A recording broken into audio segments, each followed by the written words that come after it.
A veces, la vida cambia en menos de un minuto.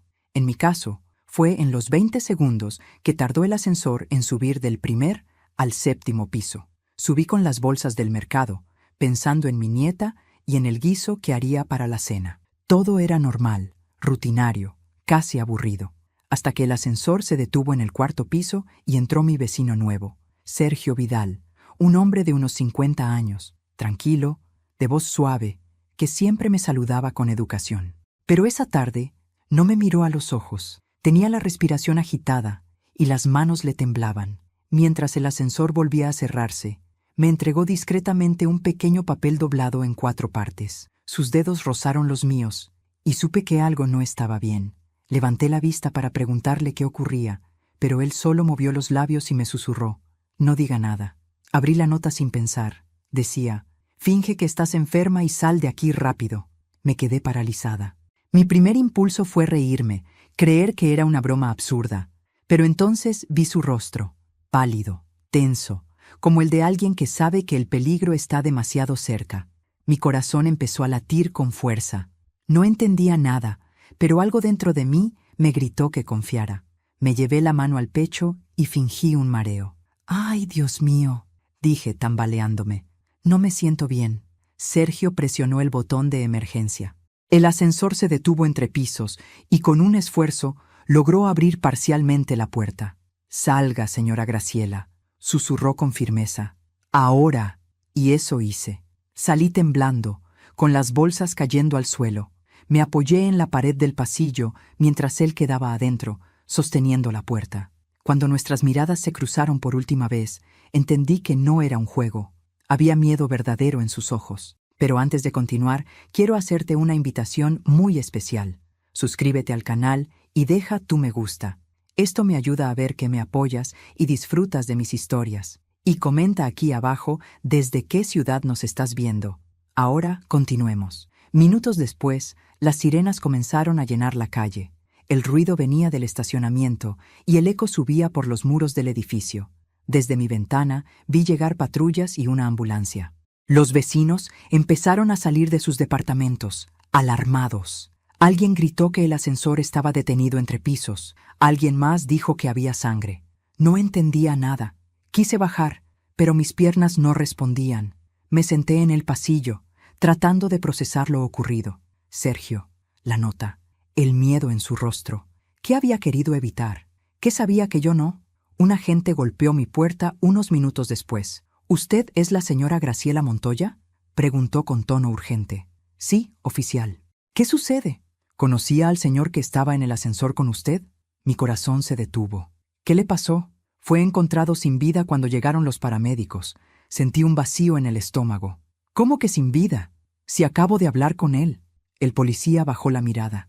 Al parecer, alguien lo atacó. Esa noche no pude dormir. Cada vez que cerraba los ojos, veía su mirada. Pensaba en esa nota y en cómo, de no haberle hecho caso, habría sido yo quien quedara allí.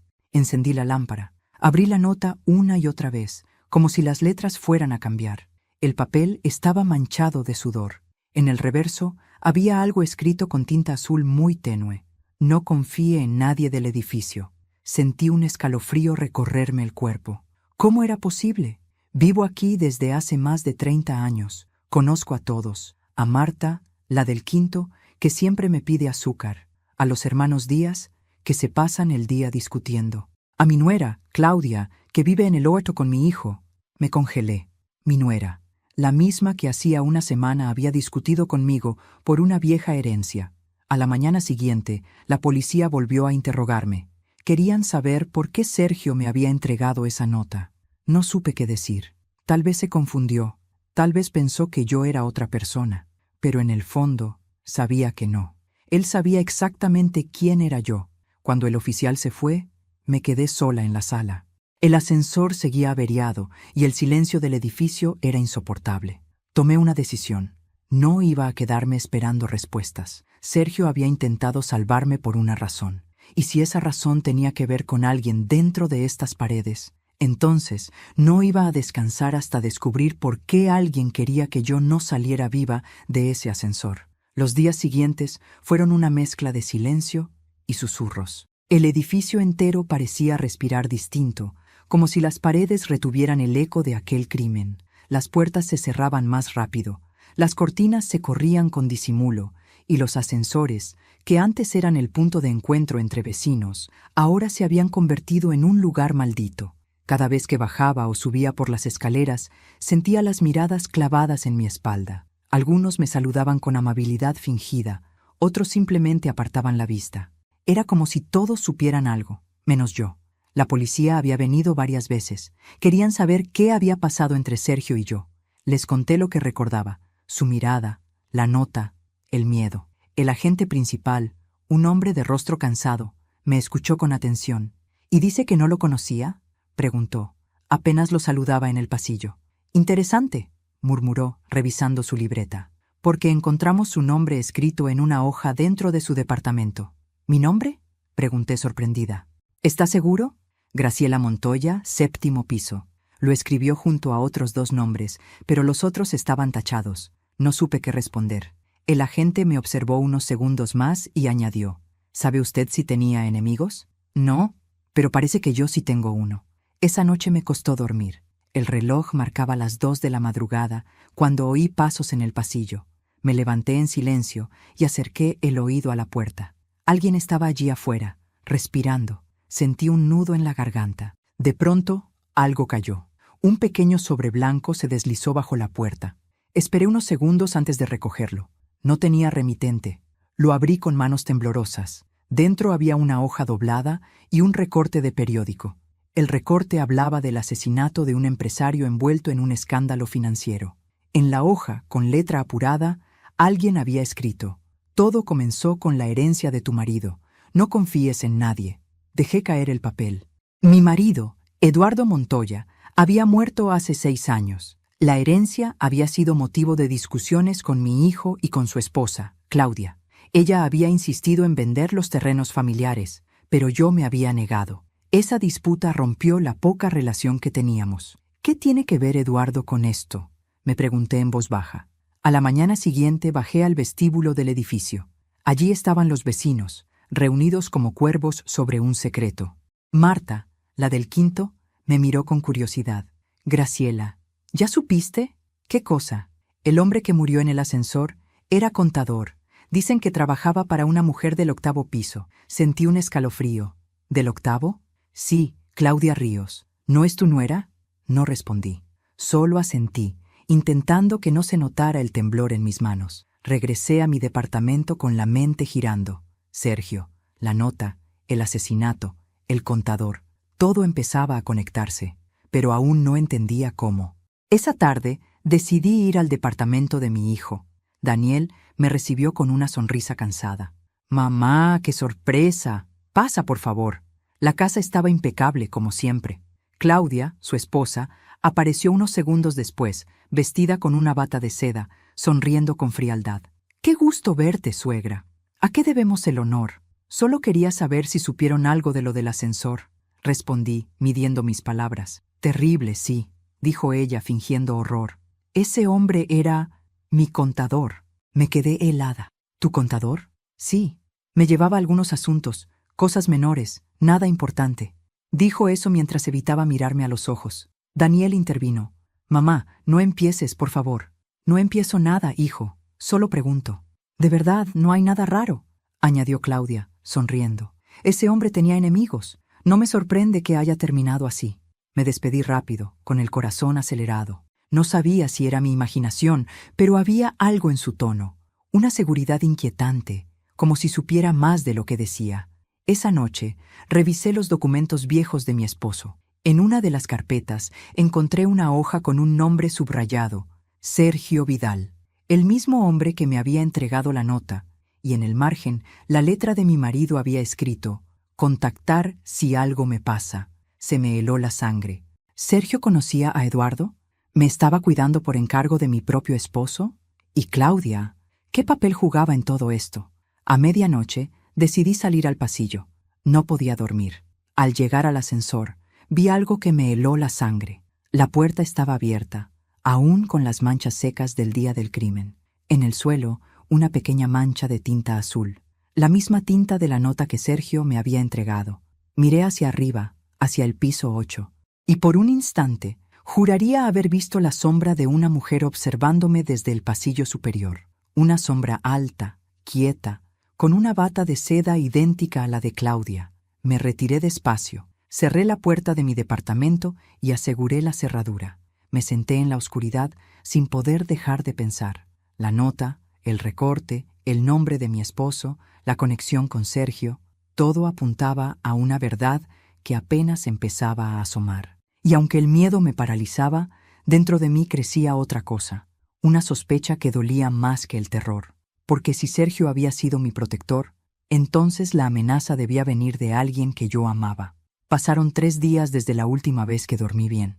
Desde que supe que el nombre de Sergio Vidal estaba escrito en los papeles de mi difunto esposo, no podía apartar su rostro de mi mente. Esa mirada desesperada, esa nota escrita con tinta azul, esa advertencia que me salvó la vida, ya no era coincidencia. Era un mensaje que venía del pasado, de un pasado que alguien intentaba borrar. El edificio entero parecía mirarme distinto. En el ascensor, ahora reparado, nadie decía una palabra. Todos bajaban la vista, fingiendo que no sabían nada. Pero yo los observaba, a Marta, que cada día pasaba más tiempo espiando por la mirilla, a los hermanos Díaz, que se habían vuelto amables de repente, casi serviles, y sobre todo a Claudia, que cada vez que me cruzaba fingía cordialidad, pero no podía ocultar ese brillo nervioso en los ojos. Sabía algo, lo sentía. Decidí ir al cuarto de mantenimiento del edificio, donde estaban las cámaras de seguridad.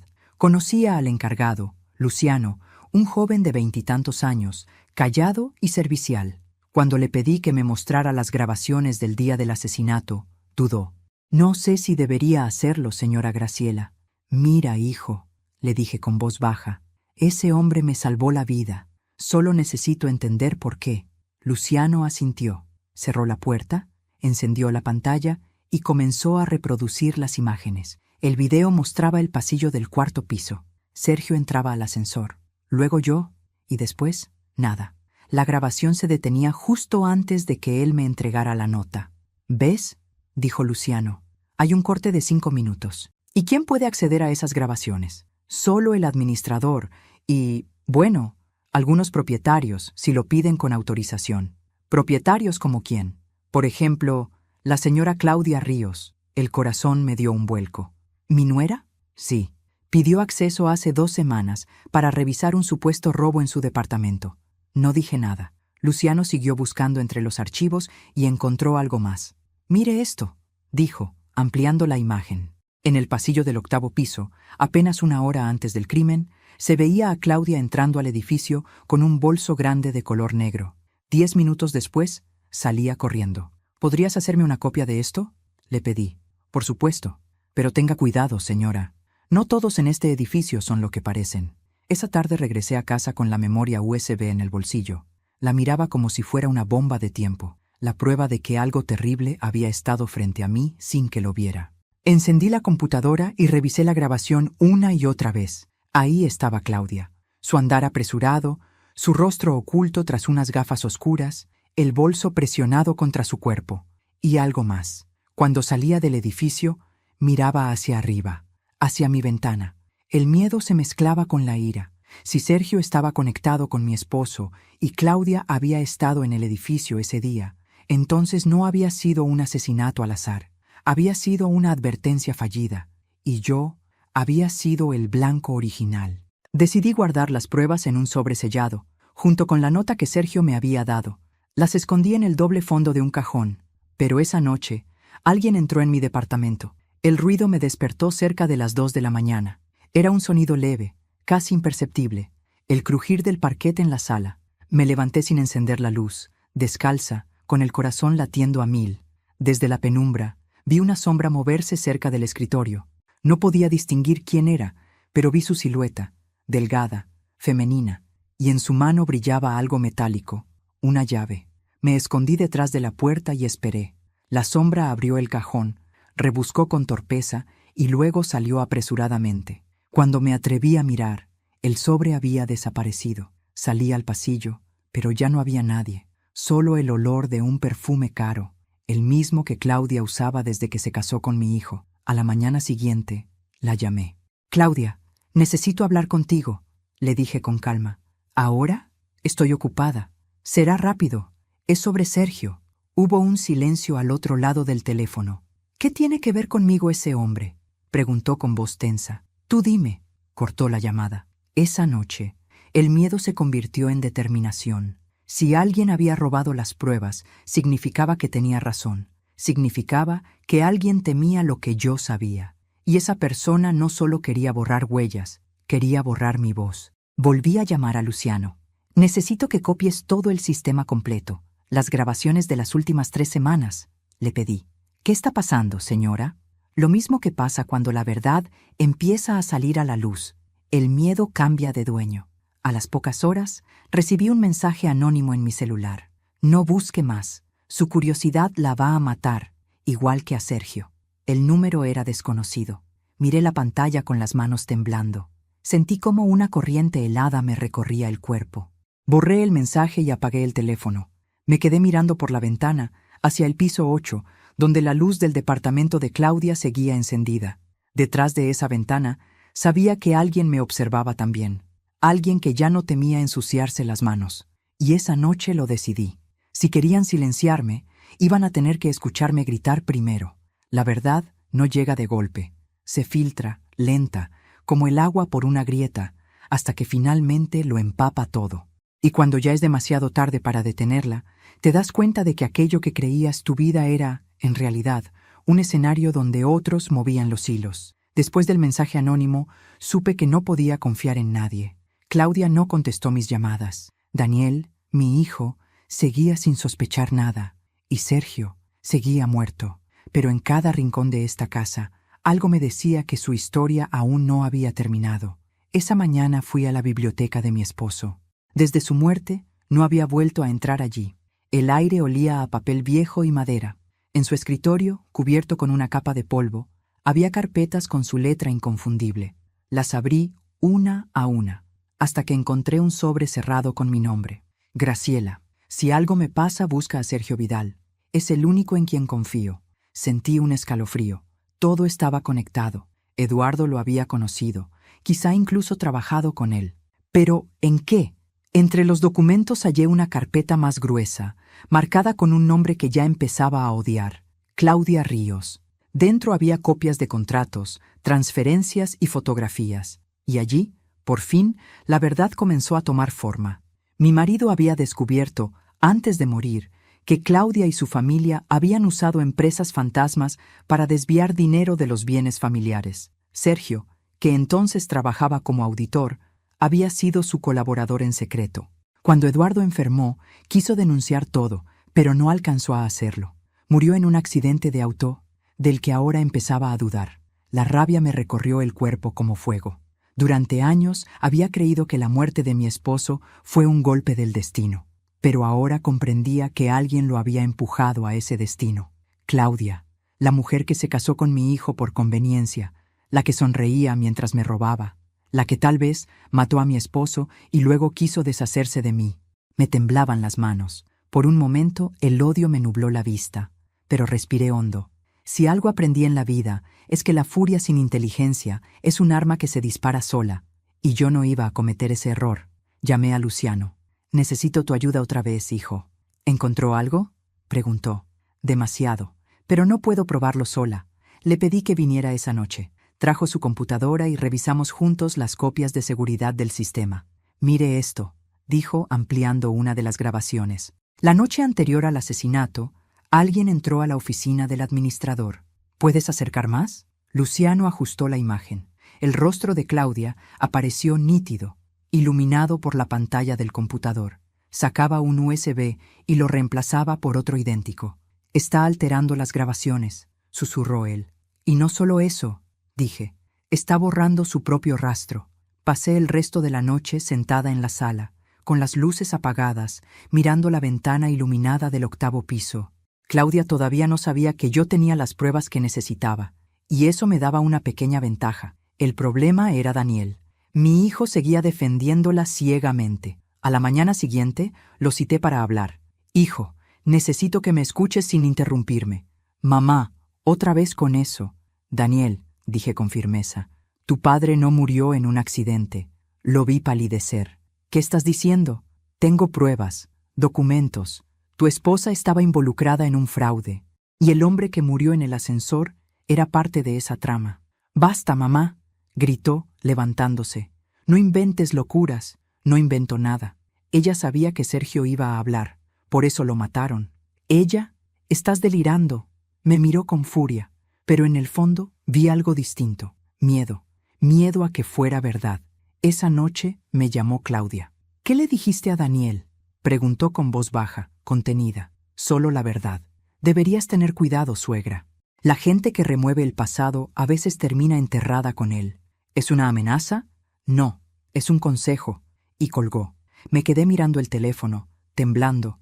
Era la primera vez que mostraba su verdadero rostro. Ya no se molestaba en fingir.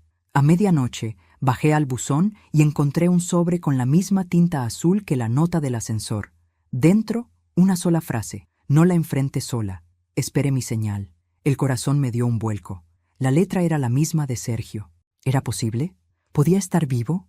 Subí corriendo, con el sobre apretado contra el pecho. Si Sergio había sobrevivido, significaba que todo aún podía cambiar. Y si no, alguien estaba siguiendo su plan por él. Esa noche no dormí. El miedo ya no era miedo, era combustible. El dolor se había convertido en estrategia, y por primera vez en mucho tiempo dejé de ser la víctima. Tomé los documentos de mi esposo, las grabaciones de Luciano y la nota. Lo puse todo en una carpeta roja y escribí una frase encima. La verdad no se esconde. Se espera. Guardé la carpeta en un lugar seguro. Sabía que Claudia no se quedaría quieta. Sabía que vendría por mí. Y cuando lo hiciera, la iba a estar esperando. Cuando una mujer ha sido traicionada muchas veces, aprende a sonreír incluso mientras cava la trampa. Y yo llevaba toda una vida aprendiendo. La carta con la letra de Sergio me dio el impulso que necesitaba. No la enfrente sola. Espere mi señal. Esa fue la frase que me mantuvo en pie. No sabía si venía de él o de alguien que seguía su rastro, pero el mensaje era claro. No debía precipitarme. Pasé los días siguientes planificando. Había que hacerlo con calma, sin levantar sospechas, porque si algo caracterizaba a Claudia, era su habilidad para fingir. Sabía manipular, sabía mentir y, sobre todo, sabía esconder el miedo. Decidí organizar una cena familiar. Era algo que no hacía desde antes de la muerte de Eduardo. Llamé a Daniel con la voz más dulce que pude fingir. Hijo, hace tiempo que no cenamos juntos. Quisiera invitarlos. ¿Estás segura, mamá? Claudia no sabe si... Dile que será una cena tranquila, solo familia. Está bien, le diré. Cuando colgué, respiré hondo. Tranquila, pensé. Justamente eso no será. Antes de continuar, dime aquí en los comentarios qué te está pareciendo esta historia hasta ahora y qué harías tú en mi lugar. No te vayas del video, porque lo que viene a continuación te pondrá la piel de gallina. Ahora, continuemos. Esa noche, me senté frente a la mesa y observé cada detalle. Mantel blanco, copas limpias, velas encendidas. Nada debía parecer fuera de lo normal, pero bajo el mantel, en una carpeta negra, descansaban las pruebas, los documentos que mi marido había guardado, las fotos, las grabaciones y las copias que Luciano había recuperado del sistema. Cuando escuché el timbre, mi corazón dio un salto. Daniel entró primero, sonriendo. Detrás, Claudia, con su vestido rojo y esa mirada calculada que siempre me recordaba a un gato observando a su presa. «Qué lindo todo, suegra», dijo, rozando con los dedos la vajilla. No sabía que aún tenía ganas de celebrar algo. «Siempre hay algo que celebrar, hija», respondí. «Sobre todo cuando las máscaras empiezan a caerse». Ella sonrió, sin entender, aún. El invitado especial llegó unos minutos después, Luciano. «¿Y este quién es?», preguntó Claudia con tono molesto. «Un amigo de la familia», dije. «Me ha ayudado mucho últimamente». Luciano saludó cortésmente y se sentó a mi lado. El ambiente era espeso. Daniel intentaba romper el hielo con banalidades, pero la tensión se podía cortar con un cuchillo. Comenzamos a cenar. Entre bocados y miradas, yo esperaba el momento justo. Cuando Claudia sirvió el vino, vi sus manos temblar apenas. Era mínima la señal, pero para mí fue suficiente. Sabía que algo la inquietaba. Quizá intuía que ya no controlaba el tablero. Daniel, dije en voz alta, fingiendo una sonrisa. ¿Recuerdas al hombre del ascensor? Él asintió, incómodo. ¿Por qué lo mencionas? Porque me he enterado de algo interesante. Saqué del cajón la carpeta negra y la puse sobre la mesa. Claudia palideció. ¿Qué es eso?, preguntó. La verdad, respondí. Luciano encendió su computadora portátil y proyectó en la pared una imagen, una de las grabaciones recuperadas. En ella se veía claramente a Claudia entrando al cuarto de mantenimiento, reemplazando un USB. Daniel se levantó de golpe. ¿Qué significa esto?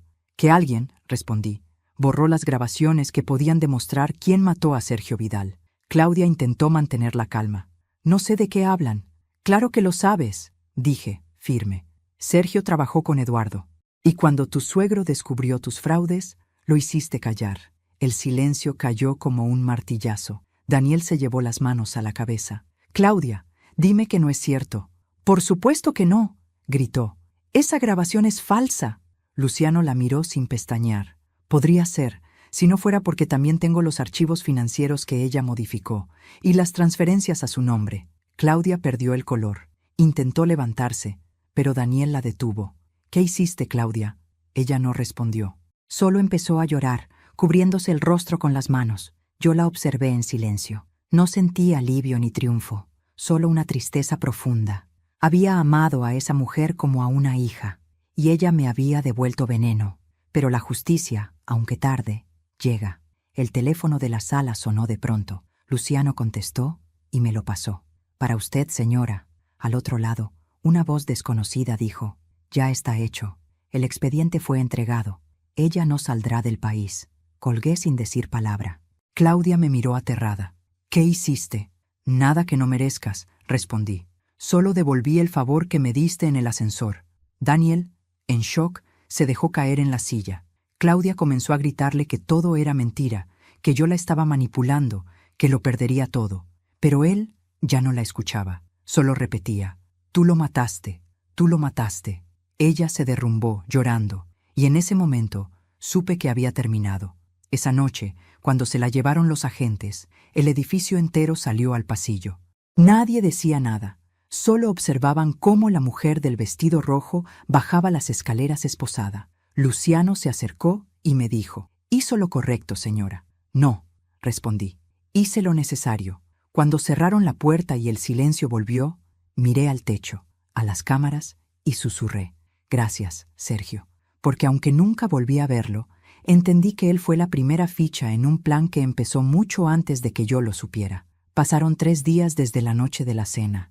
3 días en los que no dormí, no comí y apenas hablé con nadie. El edificio, antes lleno de murmullos, ahora parecía respirar en silencio.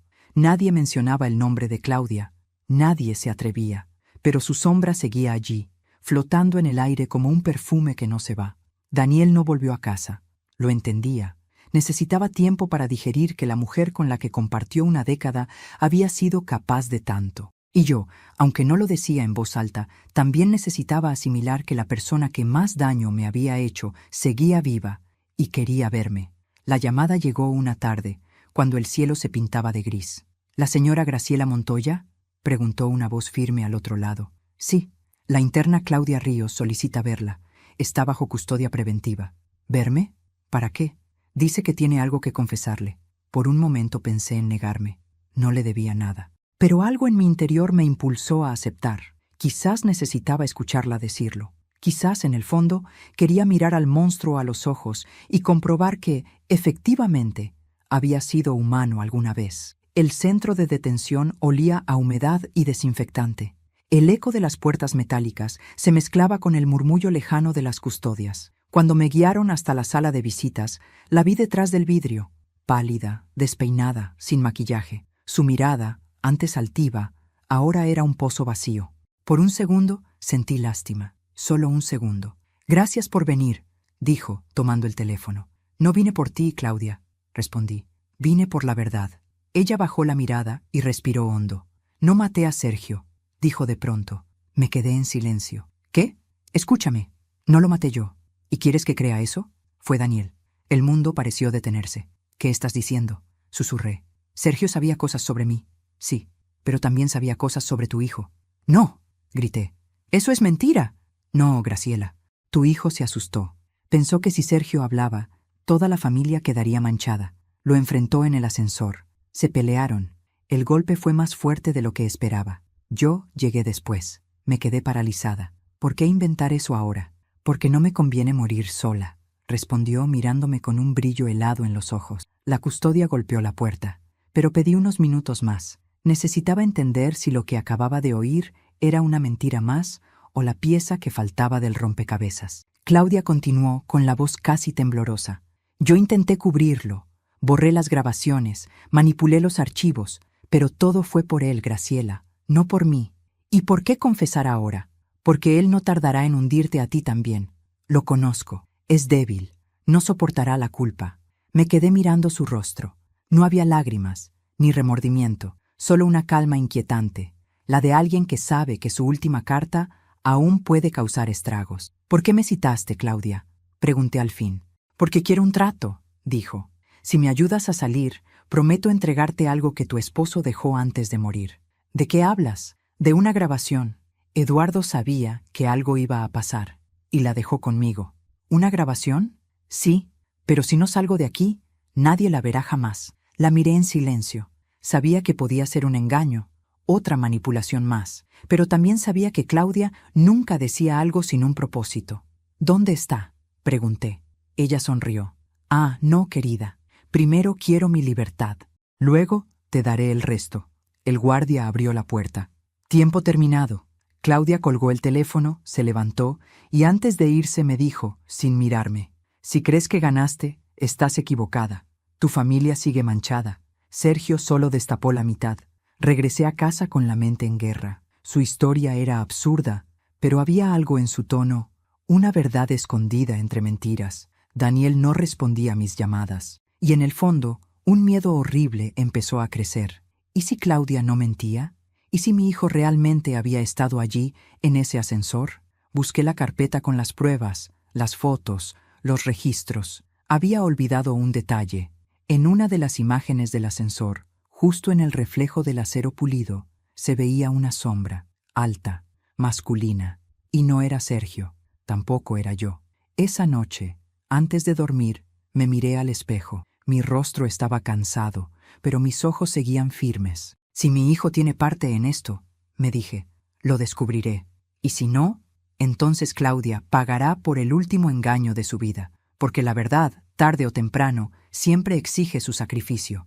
Hay silencios que pesan más que cualquier palabra, silencios que no son pausa, sino sentencia. Y desde la visita a la cárcel, el silencio de mi hijo Daniel se convirtió en el sonido más insoportable de mi vida. No volvió a llamarme, no respondió mis mensajes, ni siquiera vino a buscarme. Durante días, viví entre dos certezas que se peleaban en mi cabeza. Una parte de mí creía que su silencio era culpa, y la otra, que era miedo.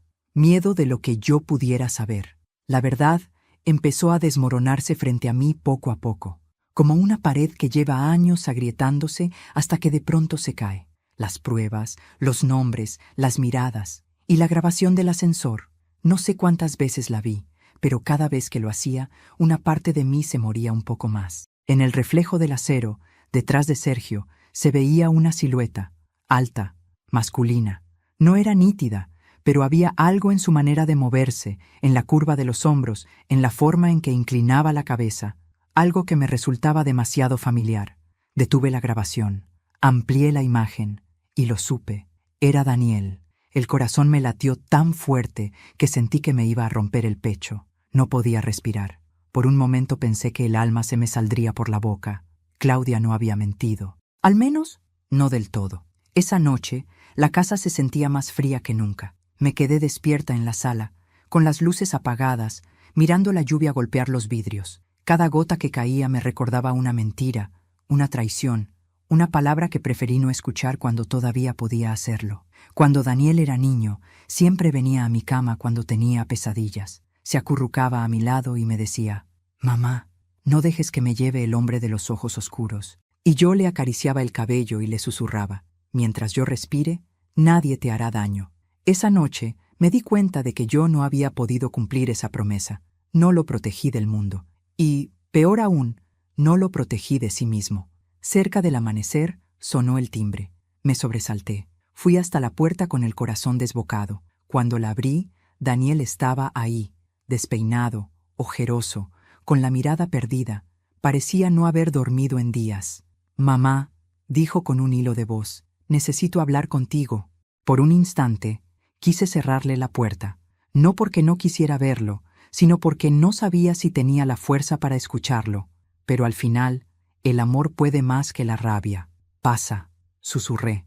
Se sentó en el sofá, con las manos entrelazadas. Ninguno de los dos habló durante varios minutos. Solo se escuchaba el tic-tac del reloj, marcando la distancia entre lo que fuimos y lo que ya no seríamos. «Claudia te dijo algo, ¿verdad?», preguntó al fin. «Sí, y quiero escucharlo de ti».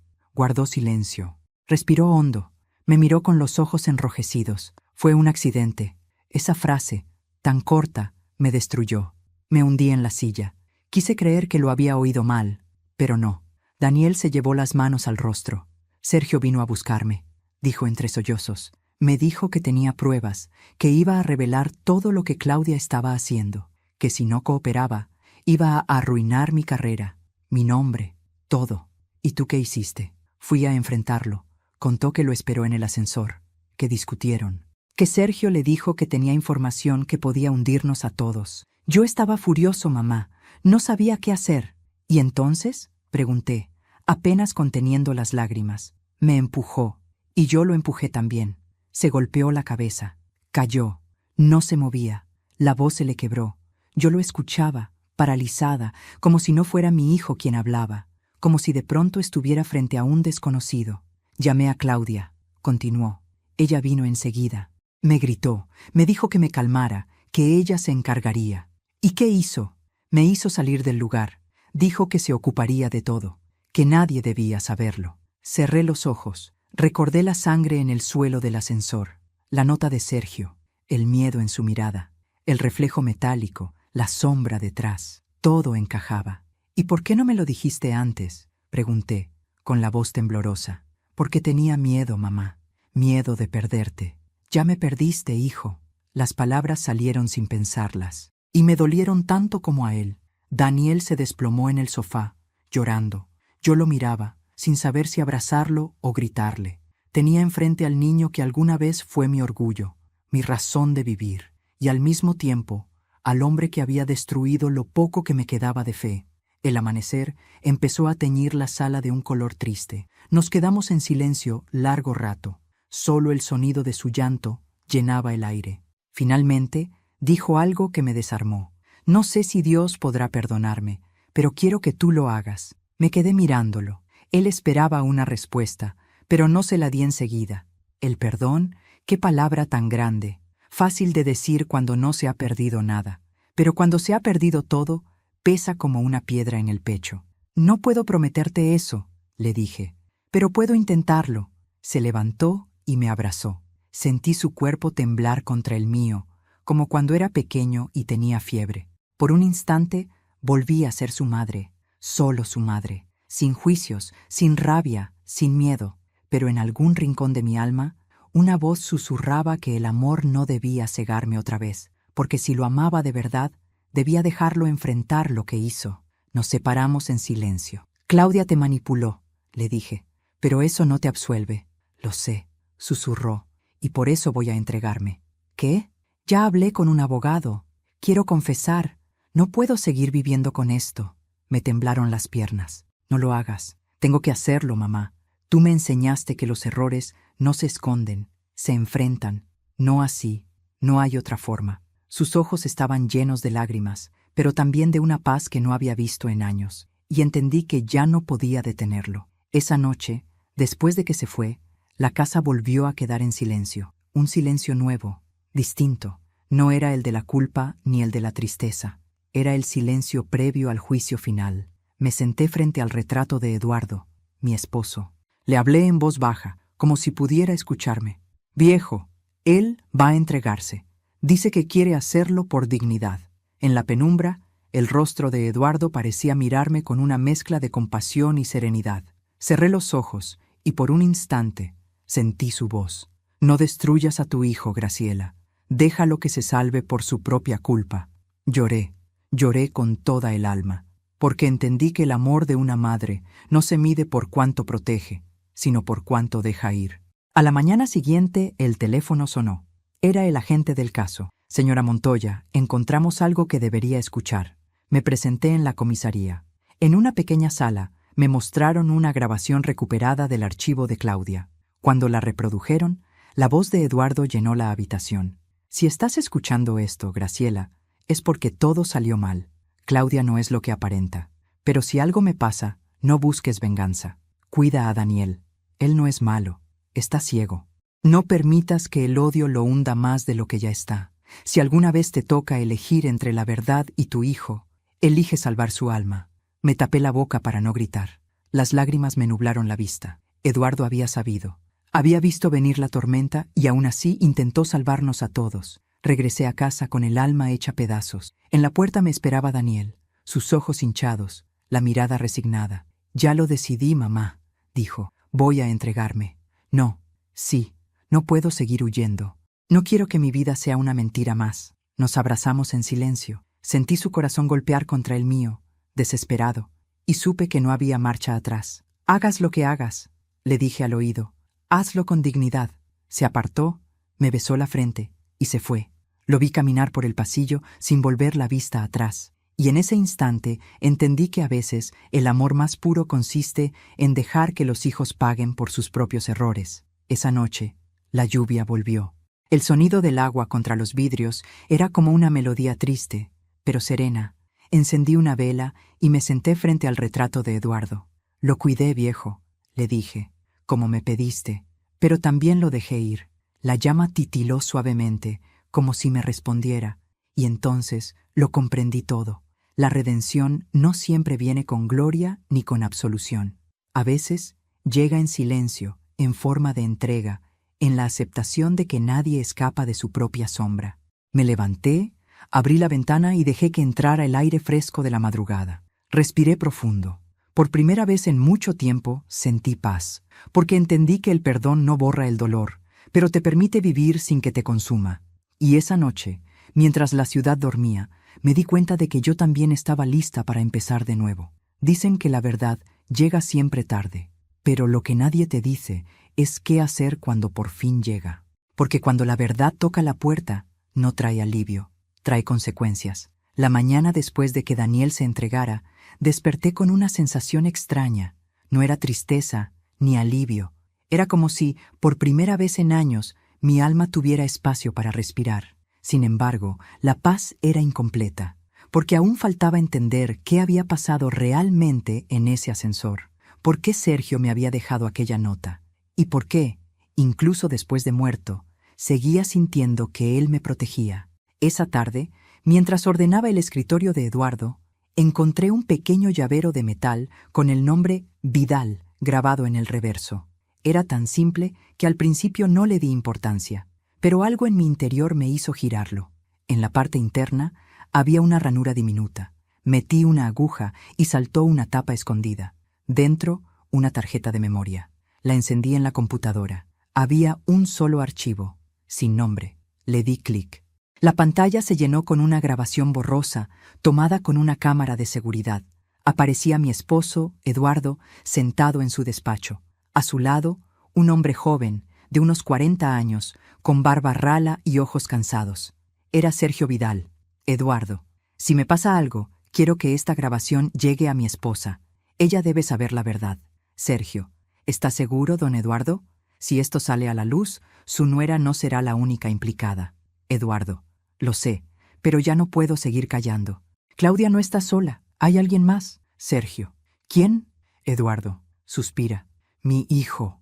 Me tapé la boca. El corazón me golpeó con tanta fuerza que tuve que sentarme. Seguí mirando. Eduardo: «Daniel firmó documentos sin saber lo que hacía. Ella lo usó, pero si esto continúa, terminará arruinando su vida. Si tú puedes proteger a Graciela y a él, hazlo». Sergio: «Haré lo que pueda, pero si algo le ocurre, sabrán que fue ella». Eduardo: «Y si yo muero, dile a Graciela que no fue un accidente». El video se cortó. Me quedé mirando la pantalla durante varios minutos, incapaz de moverme. Sergio había sido el guardián de mi esposo, y después, el mío. Él sabía lo que estaba por pasar, y me dejó aquella nota no solo para salvarme de Claudia, sino también de mi propio hijo. Esa noche volví al edificio del ascensor. Necesitaba mirar ese lugar una última vez. El administrador me permitió pasar, aunque ya lo habían sellado. El pasillo estaba vacío. Las luces parpadeaban con un zumbido suave. El ascensor permanecía cerrado, pero la sangre, ya seca, seguía marcando el suelo como una cicatriz. Me arrodillé frente a la puerta y apoyé la frente contra el metal frío. «Gracias, Sergio», susurré, porque ahora entendía todo. 10 minutos después de que me entregó la nota, cuando salí corriendo de allí fingiendo estar enferma, él no bajó solo. Reproduje en mi mente la escena como si estuviera ocurriendo otra vez. El ascensor se cerró. Sergio quedó dentro. Daniel, nervioso, lo esperaba abajo. Discutieron. Sergio trató de protegerme y de advertirle. Daniel, cegado por el miedo, lo empujó. Sergio cayó. Y cuando Claudia llegó, ya era tarde. Ella aprovechó la tragedia para borrar pruebas, manipular grabaciones, eliminar rastros. Y durante todo ese tiempo, yo, ciega por la rabia, la odié sin saber que en el fondo, ella solo había encubierto el pecado de mi propio hijo. El día siguiente, amaneció con un cielo gris. Recibí una llamada del fiscal. «Señora Montoya, su hijo confesó parcialmente. Dijo que fue un accidente, que no hubo intención. ¿Y qué pasará con él? El juez lo decidirá. Pero sus declaraciones ayudaron a esclarecer la red de corrupción. Gracias a usted, el caso se cerrará con justicia». Colgué el teléfono sin decir nada. Justicia. Qué palabra tan vacía cuando ya se ha perdido todo. Las semanas siguientes fueron un desfile de periodistas, abogados y vecinos curiosos. El edificio se llenó de rumores. Algunos decían que había una maldición. Otros que la vieja del 7º piso, yo, era una bruja vengativa. Aprendí a no escuchar. La gente siempre busca entretenimiento en el dolor ajeno. Pero una mañana, al bajar al buzón, encontré un sobre sin remitente. Dentro había una sola hoja. «Gracias por creer en mí hasta el final. S». No pude evitar sonreír. Era su letra, temblorosa, apurada, pero inconfundible. No sabía si la había dejado antes de morir o si alguien la había puesto allí en su nombre. Pero en el fondo, no importaba. Era el cierre que necesitaba. Con el tiempo, Daniel fue condenado a una pena reducida. El juez consideró que no hubo intención de matar. Yo asistí al juicio cada día, sentada en la última fila. No para juzgarlo, sino para acompañarlo, aunque él no siempre se atrevía a mirarme. Durante su última declaración, dijo algo que me hizo llorar. «No pido clemencia, solo quiero que mi madre sepa que todo lo que soy, lo bueno y lo malo, lo aprendí de ella». Y por primera vez en meses, sonreí, porque en medio de tanto dolor, esas palabras fueron mi redención. Cuando salió de prisión, 2 años después, vino a verme. Había envejecido, pero sus ojos tenían una luz nueva, humilde. Nos abrazamos largo rato. No hablamos del pasado. Ya no hacía falta. El perdón había dejado de ser una palabra y se había convertido en un lugar donde ambos podíamos respirar. «¿Y ahora qué harás?», le pregunté. «Irme», respondió. «Empezar en otro lugar». Pero esta vez sin mentiras. «¿Y Claudia?». «Pidió el divorcio desde la cárcel. No quiero volver a saber de ella». Asentí en silencio. Cuando se fue, lo vi caminar por el pasillo del edificio, igual que aquella noche en que se entregó, solo que ahora ya no iba huyendo, iba buscando volver a vivir. Pasaron meses. El edificio, antes cargado de sombras, empezó a llenarse de vida.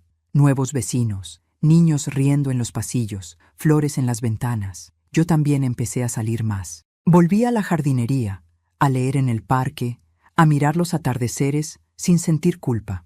Una tarde, mientras podaba mis rosales, se me acercó una mujer joven. Tenía el cabello castaño y los ojos claros. «¿Usted es la señora Montoya?», preguntó. «Sí, soy la hija de Sergio Vidal». Me quedé sin palabras. «Mi padre hablaba mucho de usted», dijo con una sonrisa tímida. «Siempre decía que si algo le pasaba, yo debía venir a agradecerle». «¿Agradecerme?». «Sí, porque decía que usted representaba lo que él nunca tuvo, una conciencia limpia». Le tembló la voz. Yo le acaricié la mejilla. «No, hija, fue al revés. Él me enseñó a no rendirme. Ella me entregó una cajita pequeña. Esto era suyo. Lo guardó con su nombre. Dentro había un colgante de plata con una inscripción: 10 minutos pueden cambiar una vida. Y entonces lo entendí todo. Sergio había sabido que esos 10 minutos, entre que me entregó la nota y su muerte, serían el punto de quiebre de mi historia. 10 minutos para salir del ascensor, salvarme y empezar a descubrirlo todo. Esa noche encendí una vela por él, y por Eduardo, y por todos los silencios que habían terminado en gritos. Me senté frente a la ventana, mirando las luces de la ciudad, y pensé en lo que habíamos vivido. En cómo la vida puede torcerse con una sola decisión, en cómo el amor y la culpa pueden confundirse, y en cómo, a pesar de todo, siempre existe una forma de redimirse. A veces me preguntan si me arrepiento de haber destapado toda esta historia. Les digo que no, porque la verdad duele, sí, pero la mentira envenena lento. Y prefiero una herida limpia que una vida podrida de secretos. Mi hijo ahora vive lejos, me llama cada semana. Tiene una voz distinta, más tranquila, más serena. A veces me envía cartas, siempre firmadas igual: tu hijo, el que aprendió a decir la verdad. Y cada vez que las leo, siento que, de algún modo, también Eduardo y Sergio descansan en paz. Hoy, mientras escribo estas últimas líneas, el sol entra por la ventana. El ascensor del edificio vuelve a funcionar. Ya nadie le teme. A veces escucho a los niños jugar cerca de él, reír sin saber todo lo que ese lugar ocultó alguna vez. Yo los miro desde mi balcón, con una taza de té caliente en las manos, y pienso que quizás la vida sea eso, un ascensor que sube y baja, llevándonos por momentos que creemos eternos, hasta que alguien nos deja una nota que cambia el rumbo. Sonrío, cierro los ojos y susurro: gracias, Sergio. Gracias, Eduardo. Gracias, vida. Porque 10 minutos después, entendí que no se trata de cuánto dolor podamos soportar, sino de cuánto amor somos capaces de conservar después de perderlo todo. Dicen que cuando una mujer llega a cierta edad, ya no teme a nada. No es verdad. Solo aprende a temer de otra forma. Ya no teme al dolor ni a la soledad.